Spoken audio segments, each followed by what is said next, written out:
элдердин талаптары толук айтылбай калган. Ошол экини эске алуу менен бүгүнкү 25 февралдагы элдердин талаптары дагы талаптар коюлду. Ошол талаптарды дагы интернетке жиберип коелу деп чечтик.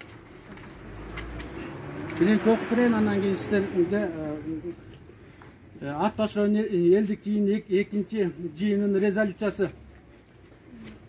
Ат башкаруунун акими болуп келген жылдан бери бүгүнкү күнгө чейин эл үчүн алгылыктуу иш алып бара албагандыгы үчүн өзүн билемдик кылып эл менен эсептешпей иш алып барып, элдин ынтымагын бузуп, жаштарды туура эмес жакка үндөп элди бөлүп жаткандыгы үчүн ат башкаруунун акими Жакыпбек Субакожоев иштен четтетилсин. Акимдин орун басары Ажаркүл Дүйшеналиева ээлеген кызматынан четтетилсин. Акимдин биринчи орун басары Жумагулов Тентимишке сөгүш берилип катуу эскертилсин.